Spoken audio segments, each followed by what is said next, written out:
As a trauma survivor, I have always been interested in resilience. But growing up, I believed it was something that you were born with. Then in graduate school, I learned that it was a quality that we all possess and a set of skills we can all strengthen. Most of my resilience has come from writing and seeing myself in new ways by confronting the stories I've always told myself. The more I did that, the stronger I became, and I've dedicated my life to helping others do this work. This podcast is for anyone who wants to understand their story and how to revise it, because when we do that work, we change the world. Welcome to the fourth episode in my season of Summer Shorts, a series of shorter episodes where you'll hear from writers working in the trenches right alongside you. Each week, they'll share their fears, doubts, and questions they have about the craft of writing and their writing lives. Consider it your backstage pass to my coaching practice. This week, you'll hear from Meredith Master, a blind writer living in New York City who's writing about disability from two different angles. Her experience of losing her sight and learning to survive, and her partner's struggle with a traumatic brain injury that led to an addiction and tragic overdose. During this episode, we explore various ways to braid these stories together, writing with disability, and the challenges of crafting a story about someone who's gone. Before we get to our conversation, I have a few questions for you. Have you ever written about someone who's died? What challenges did you face in terms of telling their story and figuring out how to structure it? How did you care for yourself emotionally as you did this work? I hope you'll ponder these questions as you listen along. Now let's get to my conversation with Meredith Master. Hey, writers, have you written a draft or two of a memoir only to feel completely lost? Do you wonder what the story really is or how to structure it? Or have you received competing advice from some people who love certain parts of your story while others don't? Or worst of all, have you been ghosted by agents and editors or received the cryptic, great writing, but just not for us email? Most writers think the answer is diving deeply into their pages. But to figure out what's missing, what needs to be retooled, and what needs to be tossed, you need a bird's eye view of your manuscript. That's what I'll provide in Camp Structure, my proven program that will help you understand how stories work, decide what parts of your life actually belong in your book, and develop a clear path through the revision landmines most memoirists face. As a member of Camp Structure, you'll benefit from expert coaching, membership in a motivated cohort, monthly Ask Me Anything office hours, and instruction that will help you finish this book and the next one. So if you want to feel confident about the story you're telling, clarity around how to write it, and the focus needed to get the job done, sign up for Camp Structure by clicking on the link in the show notes. Camp begins on Tuesday, September 10th, which will be here before you know it, so be sure to grab your spot. Well, hello, Meredith. Welcome to the Writing Your Resilience podcast. I am so glad to have you on.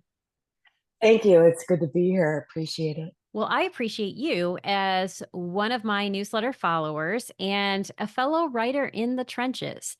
And so I want to begin by giving you a chance to talk just briefly about your project and who you are. Okay, I'm Meredith. I am a writer with blindness living in New York City with my guide dog Ivan and my useless dog Jelly Roll.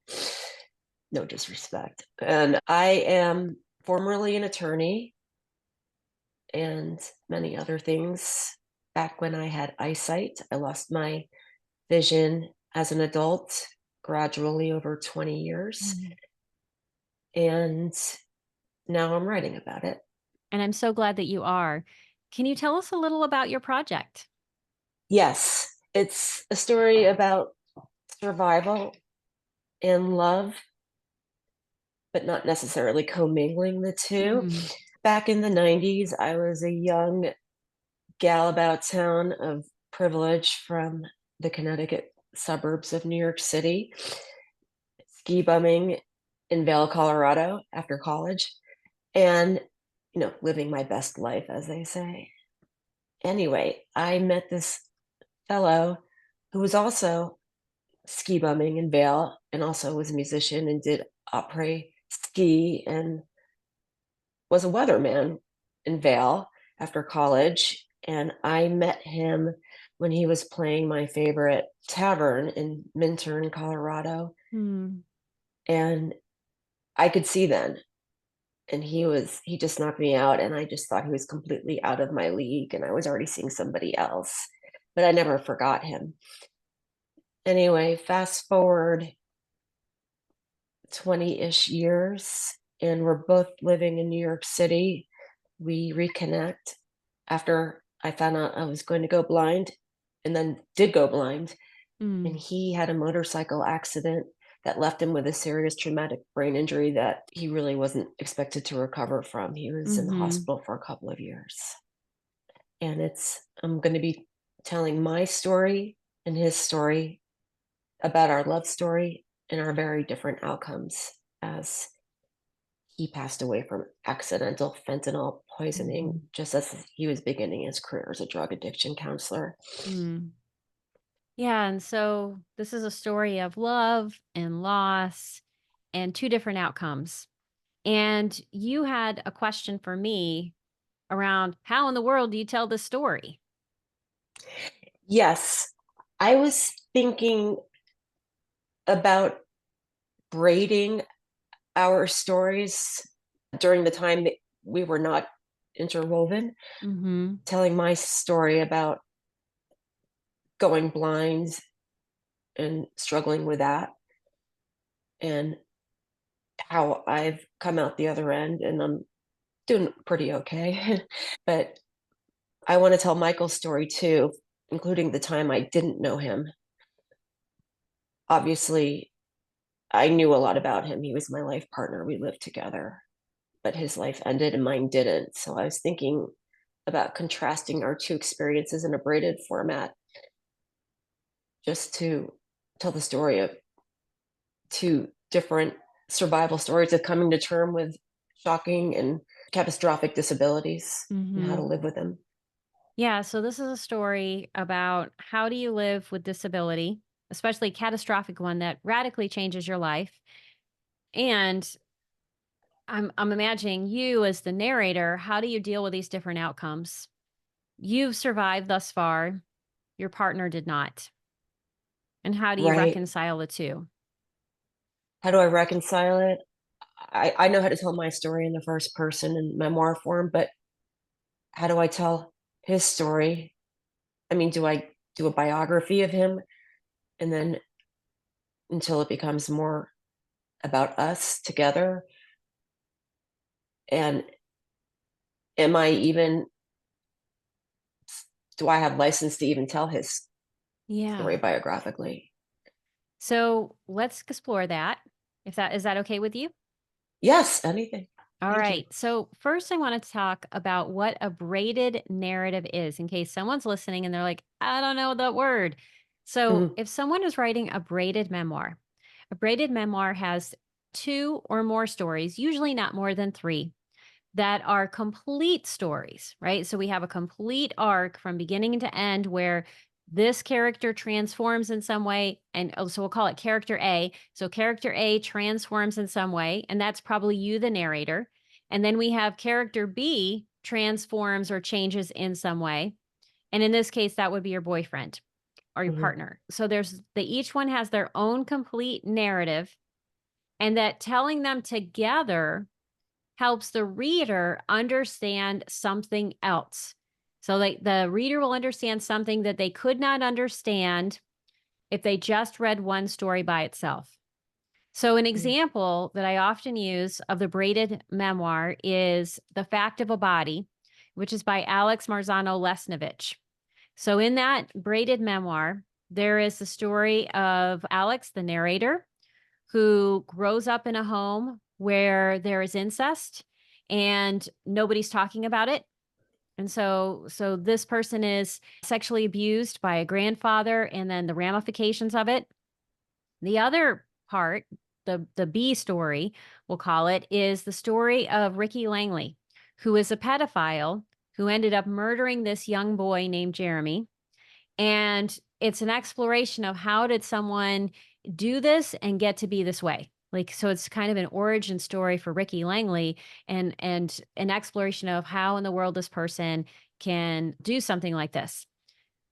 These stories, when they're put together, the way that Alex Marzano Lesnevich did this helps us understand how tricky the truth actually is. And it makes us really wrestle with what justice is. So, if we just saw one of these stories by themselves, we would have one impression of what the truth is and what justice is. Together, we get a completely different story. If you're listening to this and you're like, wow, that sounds really complex, I would say, yes, it is. Braided memoirs are often the most complex form. It doesn't mean you can't do it. They just take a longer period of time because you have to think about both of those things. So I know you are 90 pages into writing your manuscript. You've got some in because we had an email exchange about this, but you're trying to Mhm. figure out what the story is. So what I hope to do today is offer some clarity and some direction around how you could potentially write that, or you could at least write about your boyfriend's past, the part of your life that you're not a part of, so that you can bring him to life and bring that context into the present story where the tragedy occurs. Right. So Yeah. here's my first question to you. And I want to tell Okay. you that I have no clue is a perfectly good response to any question.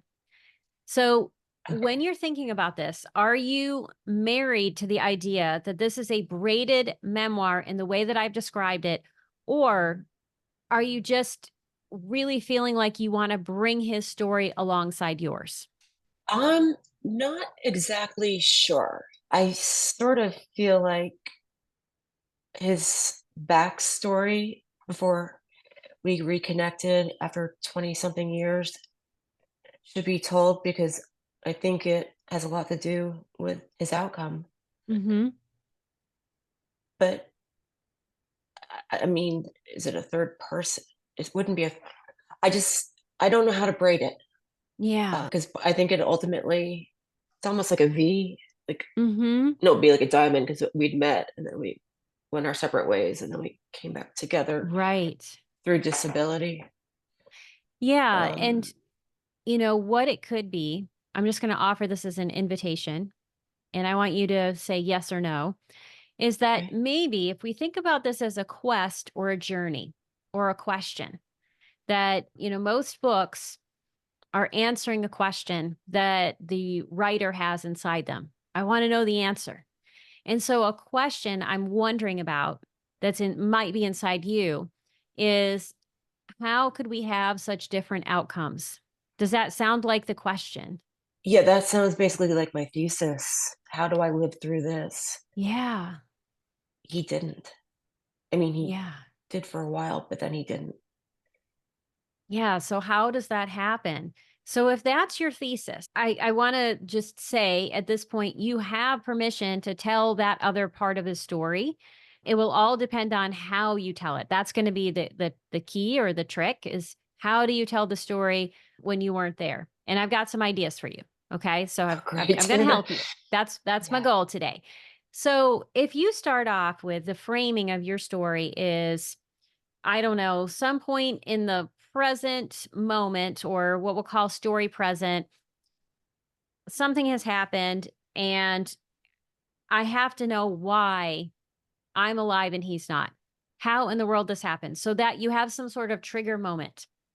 The lens you put towards the past is always looking at how did we get here? How did we get to this place where we have such different outcomes?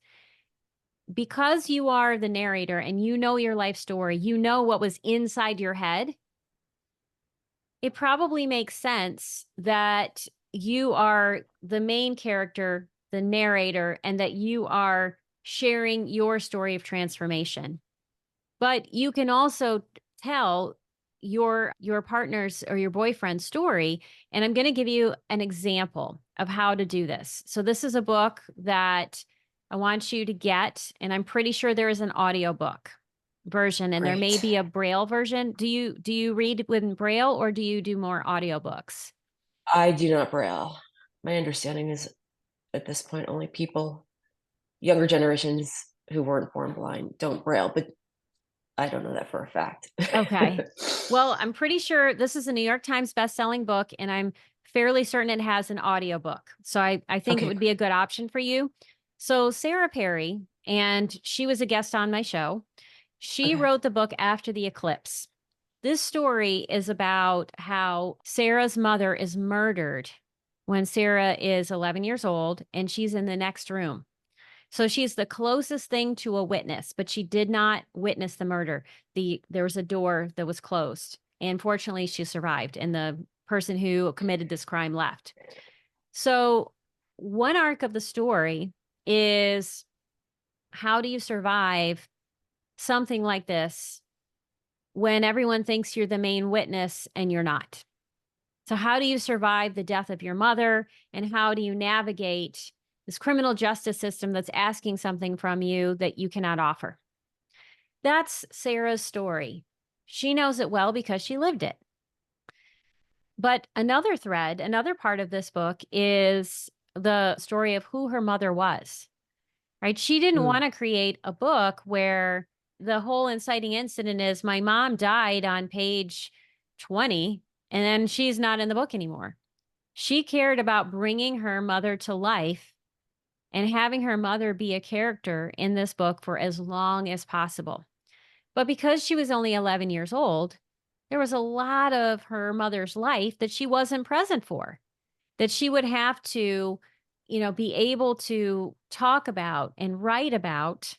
And she wrote in scenes. So she shared these scenes as if they were actually happening, and they were what would be called speculative scenes. So a speculative scene, and this is in memoir anyway.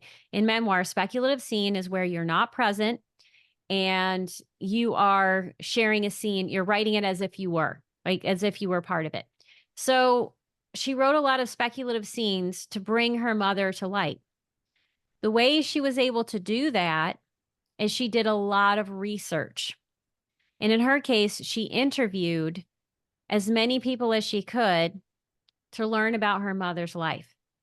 So anytime you're bringing in somebody's story that's not yours, you are taking on a lot of research so that you can bring in as much as possible and as accurately as possible, knowing that you can never be in that character's head because there's no way that anyone can know what was in that character's mind unless you have access to diaries or journals.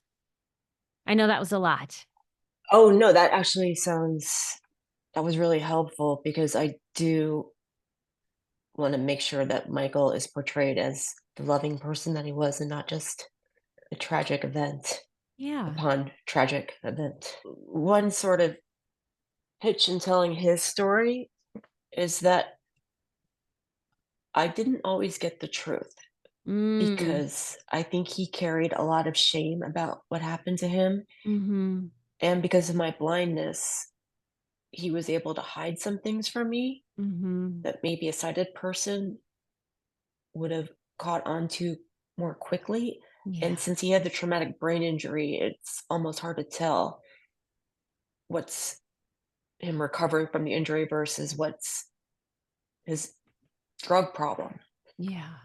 And there's something that happened that made it very clear that there was, in fact, a drug problem, and it was Mhm. probably the drug problem, not the brain injury that was making him present the way he did. Unfortunately, his parents both died. They both died in our time together, Mhm. and his mother, according to him and one of his sisters, was like a serious controlling narcissist, so that goes to part of this. And he just has 2 sisters who are currently living. And I know his whole backstory through them. Otherwise, I'm not sure how much more I can learn at this point because I know a lot because Yeah. we spoke Well, I would and write we what were you adults. can. And when you find gaps, I would make a list of all the people that you could potentially you could interview who could tell you more about certain scenes when you weren't present. And so when you get to a place where you need more information, you go to that list, you ask these people to have a recorded conversation with you so that you have some more language around it and you have the words. And then you can, of course, create transcripts from that. And sometimes that can be helpful. You know, as a person who is unsighted, that you may need to use other kinds of assistive technology to help you digest this information and retrieve information. So think about what kind of assistive technology you need to be able to do that work. But the more you have those interviews and the more you have documentation, the stronger the case is going to be for this being traditionally published. Because a publisher is going to want to know, how do you know? Like, is it just word of mouth that you're remembering this person telling you a story, or do you have corroborating evidence or documentation or research that you've done to help create this character? Right. Because the more you want to braid and bring in parts of his life that you were not present for, the more that research becomes important. Right. I should probably ask his older sister if she would be willing to participate in this and provide a bunch of research. I can't say for sure that she would, but she might. Michael knew I was telling his story when he was still alive. Um, this was before the fentanyl poisoning, Mhm. before I knew that was gonna happen. I haven't incorporated that into this yet.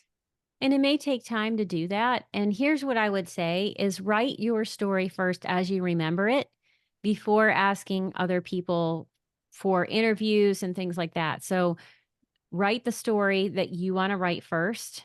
See what you have, see what your memories are, because that Mhm. may also direct you to write your book in the ways that we're describing or something else. You never know where writing your story is going to take you.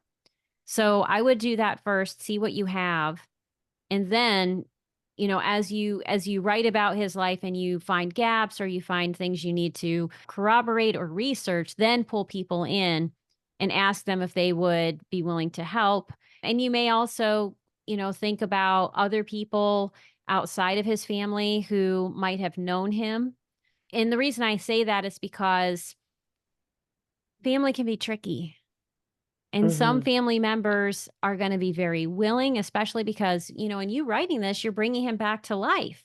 That can be very exciting for people. However, they may also have an investment in a certain portrayal or him being seen in a certain way. And so that's why I say family can be tricky. But think about, friends, mentors. It sounds like, he was in a graduate school program because he was just getting ready to be an addictions counselor. So he received some kind of training to be able to do that. So if you can reach out to the people who trained him and ask them questions, or, I know you said he was a musician. So if you can locate musicians that he worked with at a certain point when he was doing his career. So just kind of think broadly about the variety of different people who might be able to tell you more about his life.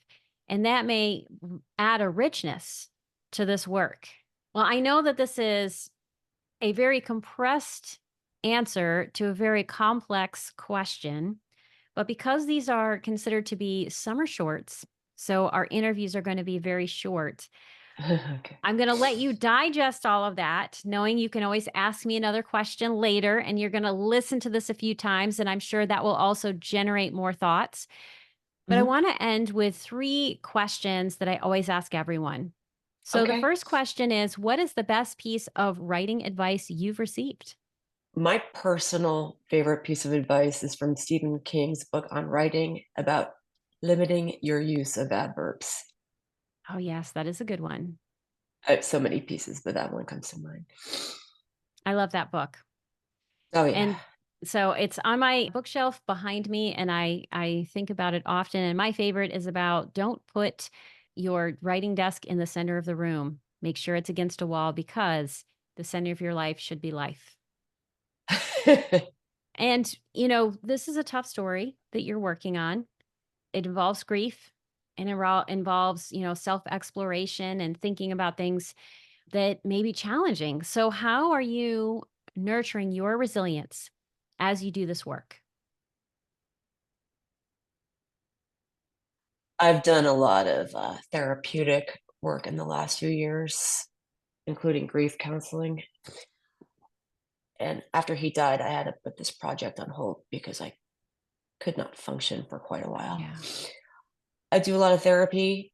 I meditate, get outside, stay in the moment as best I can.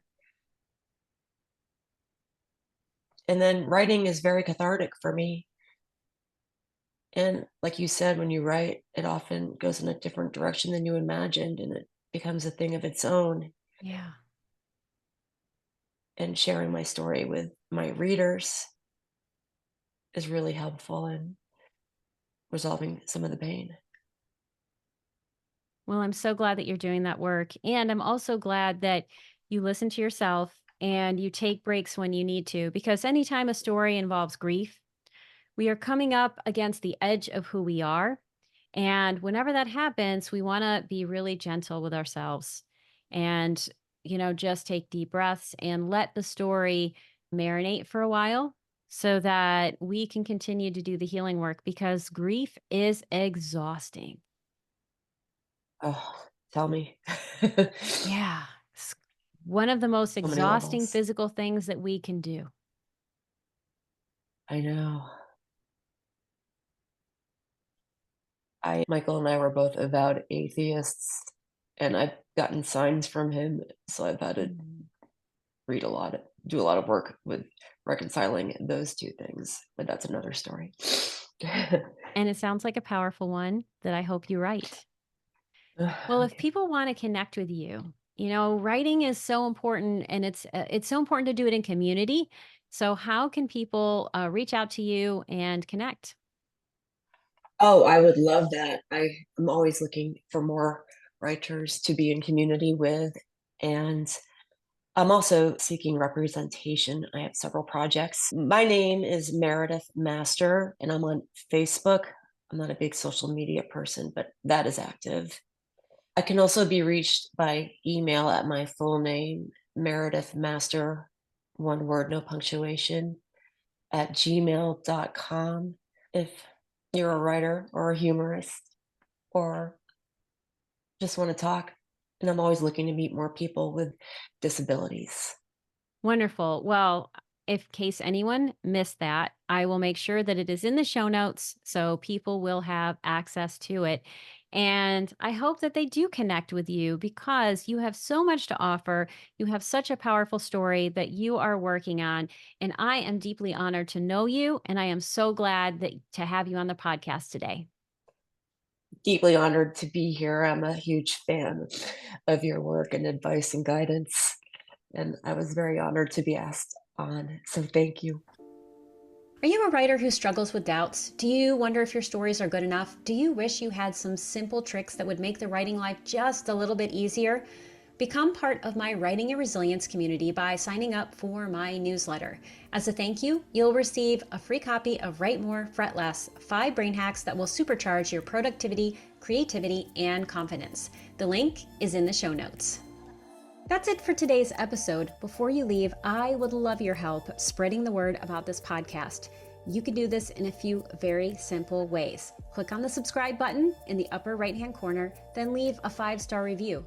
You can also let me know what you think or share ideas for the podcast by connecting with me on Facebook, Instagram, LinkedIn, or through my Writing and Resilience newsletter, which you can have delivered directly to your inbox.